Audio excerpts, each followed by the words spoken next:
Hello and welcome to another Save British Farming podcast.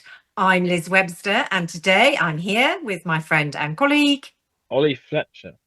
And we have lots to talk about today because it has been another mind-boggling week to live in England. We're going to be talking about lab meat and whether or not we would eat that. We're going to be talking about the government's recent announcement on the SFI and also the American trade deal. And also all of the things going on in Europe, which is something Liz likes to talk about a lot. Well, we are in Europe, Ollie. You seem to Oh, yeah. forget that. We Well, are in Europe. We are part of Europe. We're you knew just what I meant, and Brexit Britain. therefore the language served its purpose.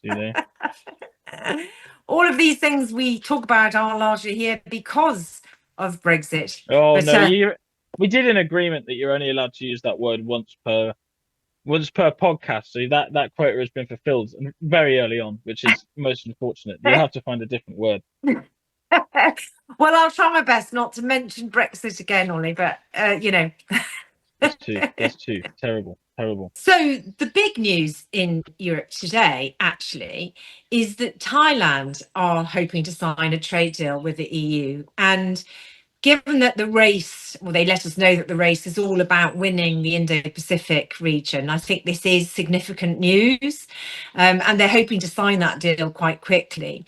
And for me, as a pro-European, I'm sort of excited at the thought of being back in Europe and being part of that region as well, because I think it has got a lot to offer, a lot more than doing a deal with Donald Trump. The race. That sounds frightfully neo-colonial, Liz. Yeah, it reminds me. I had my sheep escaped today. All 18 of them that I have at the moment. They're rare breed Leicester Longwolves. For anybody listening, they are a bit silly. But then I put them back in the pen before I fixed the battery to the fence, and another one escaped again. But it was then the wrong side of the electric fence to all its friends, and it was quite distressed actually because it had left the group, but it felt rather like it would much prefer to be on the inside again, which is perhaps how you feel this about Europe and maybe how the country as a whole So what you're feels. saying Yeah, is you've got a sheep that you need to call Brexit because it's yeah, it's it's Brexit sheep. basically it's a Brexit Britain sheep. Brexit Britain sheep, and it's going to have some Brexit Britain lambs, hopefully, in the next couple of weeks, which will be very cute. But I'm not really sure where the analogy goes at that point. How is it going to exist without the rest of the flock? You see, this is the I don't problem. know. It's not. It will start its own flock, perhaps. We'll have just a separate lineage that will descend from this one But sheep. some of them will escape and get in with the other flock. It won't work. So Do you this think? is the whole reason why Brexit doesn't work because of geography. Yeah, yeah. Some of the lambs will rejoin, maybe. I don't know. We'll have to see. We'll have to see. So, Well, given that you're a lamb and I'm an older sheep, am I a then lamb? A little. one would imagine that you should be the one gunning to get us back in there. It's all about, Well, what the future holds for the younger generations. And I think there's more on offer in the well. European Listen, Union there than is there a is lot. in the Americanization of Britain Yes, and being tied I to don't Donald like the Trump. Americanization of the country, but I have Irish ancestry, fortunately. So I myself am Ah, actually. you've got the I'm ace card. Yeah, yeah. I have a little European umbrella hanging over my head, which is beautiful. I've never even been to Ireland actually. I need to go at some point, given they're protecting me from my own government as it stands. But yeah, there's a lot has been going on this week though. The future has a lot in store for the younger generation. One of those things that has been getting a lot of discussion is lab meat. What are your thoughts on the discourse, Liz? There's a lot of fear in the farming community about lab meat, and I think I think it's a bit of a false flag, really, especially because energy costs are so high. So we had the same with vertical farming. Everyone was, oh my goodness, everything's going to be grown in these massive vertical farms. But the model itself is quite clunky, it's expensive. They also need a lot of chemicals and it needs special coverings around the meat. So I think it's a bit of a non-starter, really. I mean, not a non-starter, it will have a market, but I think it's going to be quite small. Mm. I think they've still got a lot of teething problems, and whether it's actually financially viable or not, I'm not sure. Yeah, I think it all comes back to that fundamental law of physics, whereby stuff can't be just spontaneously created, can it? So it's going to require inputs that must still surely be farmed. Well, it'll need a factory which is run 24 hours a day, presumably, or unless, but it will still need security 24 hours a day. But the meat itself needs to have very clinical conditions. And it needs to be injected with all sorts of different chemicals to keep it from the bacteria getting into the meat. So it's not as straightforward as one would think. I think a lot of farmers tend to think, oh my goodness, it's just going to be loads of it coming out of these labs, and it's going to compete with us as perhaps the synthetic clothing has. But I don't think it has. And also, I think there is a bit of a marketing problem because it hasn't been tested. You can wear synthetic fibres and it doesn't really impact your health. Whereas obviously eating something like that, it hasn't been tested. And so I'm not really threatened by that. I'm far more threatened by trade deals with America and big producers in South America who are ramping up production. Yeah. And I think if lab grown meat really was a viable threat, they wouldn't be investing money into increasing the feed loss. Yeah, fair point. And another thing that I think a lot of advocates of these sort of alternatives to traditional products miss is that it's not made out of grass, simply. And we do have quite a lot of grass in this country, which is a point I used to make quite a lot at university. I don't know very much about cheese. I'll just say, like from a culinary perspective, I once made the mistake of trying to flirt with an upper middle class girl from London, and I steered the topic onto the subject of cheese and quickly found that I cannot sustain conversations about cheese with upper middle class girls from London. But I was on the high street in Oxford while I was at university, where you often got vegan campaigners or whatnot that had these absurd signs that said things like for every liter of milk they kill calves or whatever, and you and I'd stand there and discuss the reality of the industry with them. But once they had a block of cheese, and they were like, "Try our cheese, try our cheese." So I tried the cheese, and of course I don't know much about cheese, but they were all staring at me very intently while I sampled it. And then afterwards, I sort of just went, "Well, it just tastes like cheese to me." And they were celebrating this as a great victory. They were like, "Oh, if he can't tell the difference as a dairy farm, then we've cracked it. This is just the same product as cheese." But it's not. It isn't made out of grass, which is what I said, and they were just So what was bemused. it? Was a vegan cheese. It was a vegan cheese, yeah, yeah, and they were Do you sort of not like, eat "Well, cheese, Ollie? Normally, why if do you, you know if this you is haven't got this a is why cheese salad. this is why I told the story about that girl, Liz, but I'm conscious now that you are another person with whom I can't sustain a conversation about cheese. What I said to the girl is we were talking about cheese, and I said that my favorite cheese was brie, which is true. I like brie. If I go to a restaurant or like a cafe Doesn't thing, I'll have taste as a much. brie. Yeah, well, this is the problem, right? I'll have a brie and cranberry and bacon toasty if I'm lucky. That's delicious. I don't know much more about cheese than that, which in some circles is really embarrassing.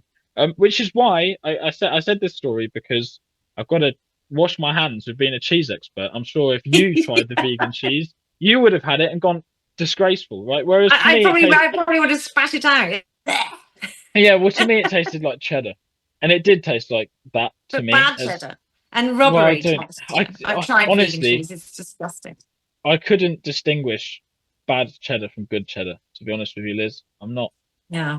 You're Maybe not the it's a right person to be generational thing. testing vegan cheddar. Yeah. I don't know, but I think the fact that normal cheese is made out of grass from a productive perspective is actually very important, and it's the same for lab grown meat. Yeah, any argument that's made on the economic side of whether or not it's more efficient, it neglects the fact that we can't really do a whole lot else with grass, and the things that you can do are produce red meat and produce cheese. So I think that is an important point, which is that even if perhaps it's uneconomic to maintain those modes of production, it's a resource that you can't really do much else with. And well, I'd argue that it isn't uneconomic, but yeah, there you go. I think we're in the age of accelerationism, Oh, and they want to maximize profits, and it has worked with the clothing industry.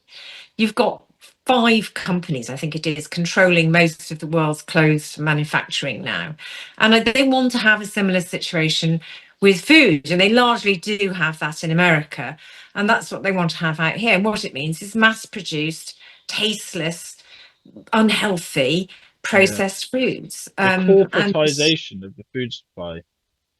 Yeah, because And I absolutely couldn't think of anything worse. So yeah, hence why I've been railing against Brexit in particular, because the food in particular in Europe is the best in the world. There is no, I mean, the food in the Far East is gorgeous and delicious, but I still believe fundamentally the best food in the world is in Europe. The best cuisine in the world is in Europe. yeah, So for me, Brexit was a lot. It was a lot of the loss of our European membership for me. The sadness, a lot of it was about food and just the taste of food and the variety of food. Because I remember what food was like before we went into the European Union. We had mash get smash. We had a lot of tinned ham because there weren't even any. You had to go to a specialist deli to get nice hams. We had spam and corned beef, and food was just terrible. They used to fry everything in lard, and we've come so far in such a short period of time. And to think that we're undoing all of that, it still makes me want to cry, because food is so important, and it's so important to your culture as well. And to lose that and just be eating space food, American space food, which is also bad for your health, is just terrible. It's just like, it's just not good for you. would It's you just not eat good bugs, for you. Liz? No, Not, I wouldn't eat the bugs. no. Um, They do have bugs from the Far East. I've been to the Far East a few times, and I've never been tempted to eat their bugs. No, so you haven't even eaten the bugs where it's a local cuisine, no, I don't want to eat a bug. not even to, I like eating sample the culture, cheese and hams and proper food. I don't want to eat cheese a and ham. bug. No, I'm Cheese not and going to eat a ham, bug. yeah. No, I could. I once my grandfather is like a proper farmer in like the culturally isolated sense. And he's a very solitary individual, and he lives on the farm with us. But I can't say I'm that close to him just because of sort of how he's socialized. But I was once sitting on the toolbox in the tractor where bigger tractors have seats when I was, I don't know, about 12. He talks in a very gruff way, so you can't really tell what he says ever. And we were just sort of sitting there in silence, and he pulled out a lunchbox and he said, "These are my three favorite foods." And he had an unbuttered slice of bread, a lump of cheese, and an apple. And he literally placed them all on top of each other and ate it. That I would And that absolutely was agree his with that. lunch. Bread, cheese, ham, tomatoes, yeah, Yeah, apple, yeah, but cheese and yeah. apple, oh, yeah, delicious, It yeah. was just, I just thought it was so bizarre because it was such a simple meal that it had been I've so been to crudely Canada a constructed. lot, and they don't have good cheese in Canada. It's tasteless. Apart from the imported cheese, you've got to pay a lot of money for it. But now they don't have the British cheese anymore. Now they're actually getting the European cheese, which you could argue is better than some of the British cheese, but not cheddar. I mean, Britain's really good on cheddar. Good on. Okay. Yeah, I don't Yeah. know. Anyway, we can move on because we did touch there on the corporatization of the countryside, which is, broadly the force that is driving this push towards lab-grown meat. And that ties in with an announcement the government made this week that has completely rocked the industry even more than it had been rocked already, which was the sudden closing of the sustainable farming incentive. So, would you like to just begin by explaining what the sustainable farming incentive is to anyone who's not familiar? You're giving me that nice job of explaining what it is. Well, Michael this is Gove's your area, policy. isn't it? This is My your area. area.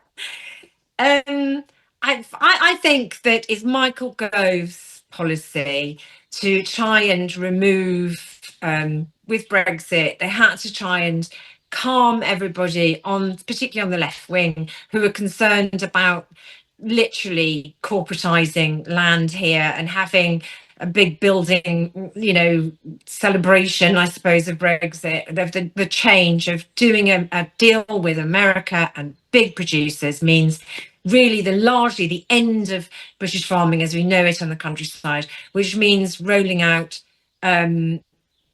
something which they knew that particularly those on the environmental side would have kicked off about. So Michael Gove came up with an absolutely brilliant idea of, we won't subsidise farmers to produce food anymore, but we'll subsidise them to go out and be park keepers, which is the ELM scheme, which the SFI, the Sustainable Farming Incentive, is that it became the sort of the step down from CAP, and so we've been transitioning to That's that. the food subsidies, the CAP, the Sorry, the European food food subsidies, yes, subsidies. Yes. CAP. All these are anacronyms. You get so used to it, you Yes. think everyone else knows. So the transitioning from food being subsidised to the environment being subsidised, that's how they sold it, as in we will no longer see food as a public good, we will have the environment as a public good. And so they've done that. And now the shock doctrine is what they're using, talking Mm. about the IEA and all of those economic people. And You've they've used another pulled acronym. We'll come back to the IEA in a minute. They pulled the rug from under our feet using the shock doctrine without, they were meant to give at least 6 weeks notice, and they've closed the applications. And it is, as I said, actually, when I did another interview, it's like we've been kneecapped in the budget with the several offences of that. Then we've been whacked on the back a few times, and now this latest blow is really a real blow on the back of the head, because a lot of farms are not going to be able to afford to continue, and they really are aggressively rolling out Patrick Minford's plan, which is to run down these industries that will be run down anyway by a tsunami of an American trade deal. Yeah, That's what that's how again, I once see it. again, I'm not sure I know who Patrick Minford is, but the SFI He's Julian isn't. Jessop's boss. Oh, really? Well, we'll talk The about this in a economist minute. for Brexit. There We'll were get about to it. We'll 5 get of to it. them. You've said Brexit so many times, Liz, already. It's like I know, now can't I help know it. it makes you sore. I'm going to keep saying it. It's not that it's is that we're just trying to make me suffer, are we? So the SFI, I think most people would agree, was flawed. It wasn't a fantastic policy. We haven't taken much at home about it on it. There's a series of options essentially that you can choose from, most of which would make you less productive, agriculturally speaking. So there's some stuff about maintenance of hedges that we've done, but other stuff, there's an option that says you can stop maintaining your drains, for example, and they will pay you for that, which is absurd on so many levels. It's taxpayers' money to waterlog your land, but also it's taxpayers' money just not to work. They're paying you explicitly not to do work, which just doesn't sit right with me. But a lot of farmers, I think, agree with that sentiment. They haven't taken most of the options beyond the basic stuff they do anyway, like hedgerow maintenance. And we have been hit ourselves, actually, by this cancellation of applications because we put in an application for cover crop and hedges and stuff like that last year, and 40 acres were rejected because the maths for some reason didn't work out on a track on their internal system, even though it appeared to. And we spent many hours on the phone to the RPA, the Rural Payments Agency, who are in charge of all this stuff, and they basically just couldn't work it out. They sort of went, well, it looks fine. We've sent it to the IT people. We're not sure, But the so we computer didn't get says paid. no. Computer says no, and now they've cancelled the payment. So we did everything we were supposed to do. We submitted an application. There was a bureaucratic error on their end, and now we're not getting the payment. I think last year the weather was so bad that lots of farmers decided to pile in. They had a very slow uptake on it because it looked awful and they weren't attractive. But I think as things have become more economically difficult for farmers, more have piled in to apply for it. And I think there's been an absolute thunderous herd trying to apply. And I think that's why they've closed it off, because I think Well, I don't know. I'm not sure because the schemes were not capped, which is, I think, a valid criticism of them and one the government is using, which is that there was, sort of an unlimited amount of money available. But the DEFRA budget has been unspent in the last 2 years by, an order of millions of pounds, and that is in theory been rolled over. So they should have a lot of surplus money. And as well as that, it's only about half of the land in Britain is in schemes. A lot of them will be in schemes like we're in, which are significantly less in terms of money than we were receiving under the European subsidies. So we're getting less money from the government as it is, even though we're in schemes. They are neglecting the promise they made, as you mentioned, that they would give us warning, which I mean, Daniel Zeichner, the minister, seems to think that they made the decision to cancel it literally like the evening that they did announce it. It's really I think strange. they did. Because Farmers Weekly rang them up and was probing, and I think they made a decision to pull the plug then. Look, I think Steve Reed, he doesn't really want to be DEFRA secretary. He wants to be Foreign secretary probably, or education secretary. He's Rachel Reeves has asked for efficiency savings, and Steve Reed has no attachment to farming Mm. whatsoever. He's made that abundantly clear. So spring statement's coming up, and he's there at the front of the line saying, "Hi, Rachel. Yeah, you can have it all." But That's it all ties into this sort of free market, economically libertarian approach that Steve Reed seems to have, which is that he takes farms as being unprofitable, and then he assumes, which they are, farms are unprofitable, but then he assumes that that means we are also inefficient, which is, I think, a fundamental misreading of the economics of the countryside, simply because we don't choose the price that we receive for our goods. So we used to, when we were milking here, produce milk for 17 pence a litre, which is furiously efficient, but it's not profitable because you can't really do it for any cheaper than that. The supermarkets were squeezing us and to such an extent that we that's had to my be efficient. argument against Dyson. Sorry to just change the subject, but That's okay. he could invest his money elsewhere in the world, anywhere to save inheritance tax. If you don't want to, he could spend his money in Monaco and get a better return. But he's put his money into farms in Britain, which, if you look at the economics of it, it's not a good economic decision, and it is not a decision based on finance and saving inheritance tax, unless in the long run, he knew that land was suddenly going to go up in value and food was going to suddenly become more economic. But there is no reason for this whole thing of actually stopping the inheritance tax loophole. It doesn't really make any sense because there isn't really any great profit in farming. Now there is profit in solar farms, I suppose. So if you've bought land for solar farms or building, but that might come to an end now with, I've plain changed the subject, but with compulsory purchase, which is the other thing that's come in this week.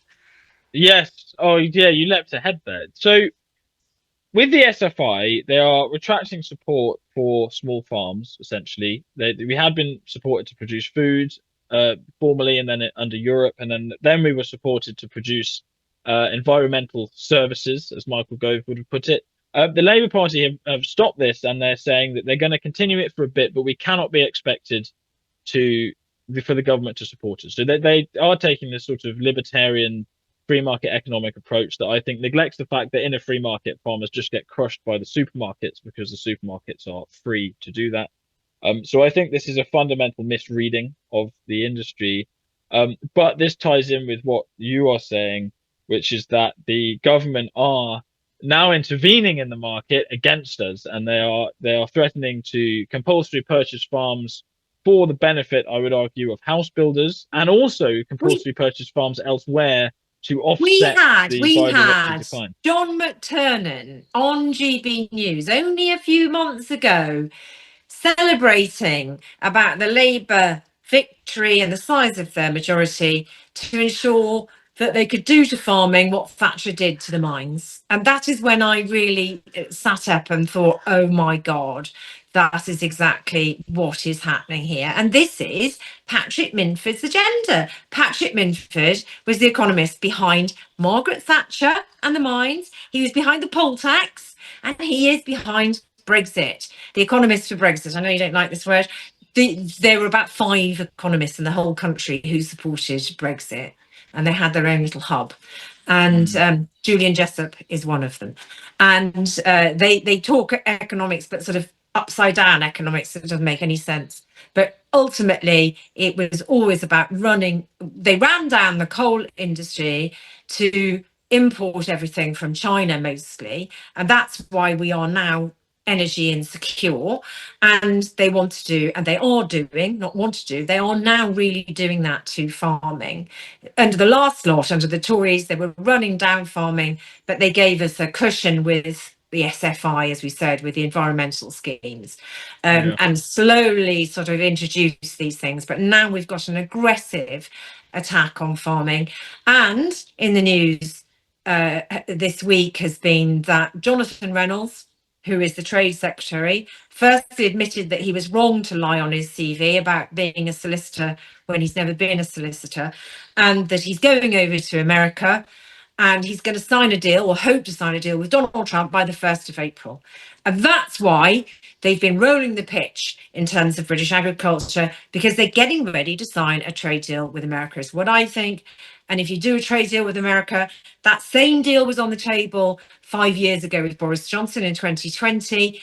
Trump's gone into his filing cabinet. He's taken out that trade deal that was rejected because of chlorinated chicken and hormone-fed beef, and it's going to be put on the table in front of Jonathan Reynolds. I mark my words, that's what's coming.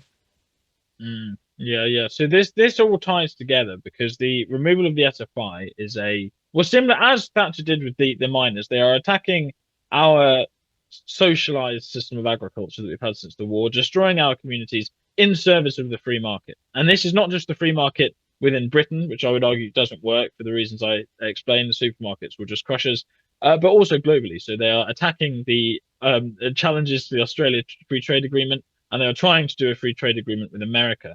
So this does just do what Thatcher did to power. You destroy the people who do that domestically, and you offshore the industry, and we'll just import food, which will not be good for domestic industry, of course. It won't be good for farming, but it will also not be good for the planet, because it will at very least add food miles to And it's not good for democracy. Nobody will be able to change anything because we will be beholden to Donald Trump and whoever succeeds him. Vance, this is terrifying as far as I'm concerned, which is why I probably am talking a lot about Brexit today, because I'm scared. Yes. I'd much prefer to go back to Europe. Yes, but it is strange though, isn't it? The way that the government are seemingly copying a lot of what the American administration are doing, but the American administration are very un-British in their mannerisms and approach to government. I feel that with the announcements about NHS England, there is something about Elon Musk Doge about that, isn't there? Whether or not we completely, Starmer's he's got the chainsaw revving. Yes, well they do. Have you heard as well that it's terrifying. There's a think tank called Labour Together that is apparently behind a lot of these cost-cutting initiatives, and they allegedly dubbed their plan Operation Chainsaw after Musk's little stunt, which is just boggles the mind. But you have the cutting of international aid following America. I feel like a lot of it's parroting what the American state there is is doing. Some hope though, Ollie, because Emily Thornberry, who is what was shadow trade secretary for a long time and was really against these terrible trade deals, she actually is chair of the Foreign Affairs Select Committee, and she has ordered an inquiry into the trade deals. So she's asked for evidence, and so anyone listening to this who is having problems with the trade barriers and everything that's going on needs to give evidence to this committee, because that's a very powerful committee. Because I think a lot of hope that I've got is in that the Labour Party starts to split.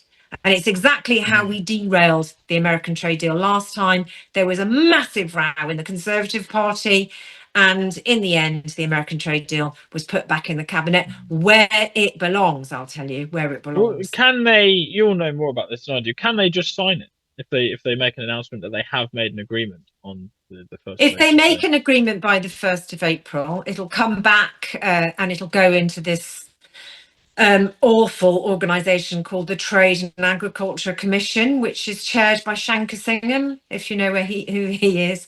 Go back into the IEA again, and it really is. It's like a shredder. It sort of just doesn't. There really is very much a shadow. It literally takes it out of the hands of our elected representatives. And they sort of go through it and say, yeah, it's fine, like they did with all of the other bad Brexit trade deals. And that's exactly what will happen. But that's why what Emily is doing is so important, because she actually is going to be offering opposition to this nightmare. And so we need to rally in behind Emily and give her as much support as possible. Anyone who's in agriculture, or anyone that values high standard British produce, high environmental standards, high animal welfare standards, they need to really get behind this, because if we lose this time, we literally will face a tsunami of Americanization And you only have to look at Mexico, what happened to Mexico after they signed NAFTA. It was literally just corporatized. The American corporates went in, cleaned up, Mm. and all of the Mexican farmers were out of work. And then they were trying to get over the border to, illegally to go and find work in America. Yeah. Where are we going to go? So this corporatization is very strange, isn't it? Because it does seem like the Labour Party are driving it. And last night, which is Thursday, I went on Talk TV talking to a man called Julian Jessup from the IEA, which is an acronym we've mentioned several times. So that is the Institute for Economic Affairs, and they are not traditionally Labour supporters. They are a free market think tank, very economically right-wing libertarian. And well, you know better than me, Liz. Would you like to explain the character of this organization? Yeah, and they were famously exposed by oh God, I can't remember which organization exposed them, but they were exposed. They set them up with a um, a stooge dealer who came in, sort of said, yeah, I want to buy some time with ministers to sell this hormone-fed beef and all this sort of thing. And at the time, they got caught. Yeah, of course, we can buy you time with this minister and that minister, and we can give you. And so they were absolutely stung and exposed by doing sort of cash for time with ministers in terms of trade deals. And that's who the IEA are. And yes, they are. There's a lot of the 55 Tufton Street crew. That the money that's gone in there has largely come from American corporates, and they've been behind Brexit ever since the year dot. And it is about us completely losing control of our British values, our countryside, our high standards, really our history. That's what I feel. It is just America is just it is really aggressive, and we will just lose. I think we will Mm, lose control of all of our ancient and traditional values, and I think it's mhm. something really worth fighting for. I've been fighting against this for nearly 9 years now, and I really would like to be able to get back to normal life. And I hope this is the last offensive. This is here, and I hope we win it. But to win it, everybody needs to unite and fight against chlorinated chicken and hormone-fed beef. Yes. So, in my discussion with this man, Julian Jessup, he took a really bizarre position. So he was saying that we essentially need a free market food system. There is a market for food, so farmers can, respond to that market as any other business does. There are lots of, economic problems in agriculture in the sense that, you can't quickly change production. You have to wait for, a whole crop cycle. Obviously, as we discussed earlier, the supermarkets can just screw us because they have more buying power, etc., etc.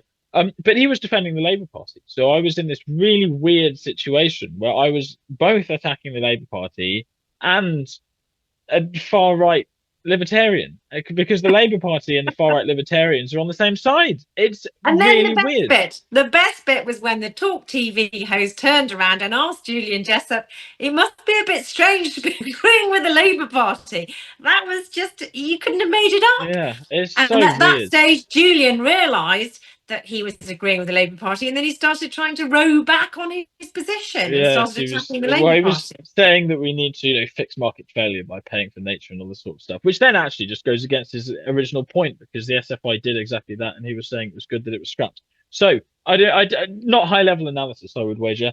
But this is what ties all this stuff together. So the lab meat is, a corporate way of producing food. The SFI screws the non-corporate farmers. The compulsory purchase that we briefly mentioned will enable corporations to take hold of land, and the American trade deal is being pushed for by corporatist institutions and will be for the benefit of corporations. It's And there all is one corporatist. more thing. There's one more thing, Ollie. In the Times today, there's talk of Keir Starmer, the human rights lawyer, taking the Mm. chainsaw to the ECHR, and that is terrifying. Yes, that is bizarre. I haven't seen that. Surely, the Labour Party must surely split at some point. I struggle to see how anyone who pays a membership, anyone who canvasses, anyone who signs up as an MP can see this stuff and think, yes, that's I joined this organization to destroy the ECHR. We've done it again. That's another acronym, the European Court of Human Rights, which is something that protects human rights. And as a human, I am very passionate about human rights. Yes, but also in terms of compulsory purchase, it's the last Mm, line of defence for an argument in a court to protect you from your land or your property being taken from you. So that's mm. scary. Yes, A lot of hopefully people it are stays the same confused. They again. think that what Starmer is doing is Marxist, but it isn't Marxist because in some It's ways the neoliberal. grab is Marxist, but they're using the powers of the state to remove it and then hand it into private Mm. corporate hands. It's neoliberal. It's the IEA, which is an acronym we've explained, so we can use that. Wonderful. So yeah, covered a lot of ground this week. I'm sure there'll be just as much chaos next week because there is every week at the moment because Britain is ripping itself apart, which it's been doing for about 9 years, and it seems somehow to be getting faster and faster every single day. It is tiring, isn't it? It's exhausting. It would be nice just to have a period of calm and quiet, Yeah. but that doesn't Well, seem to be coming. maybe But maybe it that will gives us happen plenty next to week. talk about, Ollie. Yes, exactly. Maybe that will happen next week. We'll have to see. So thank you for listening, everybody, and we shall see you then. Yep, look forward to speaking to you next week. Yes, in a bit.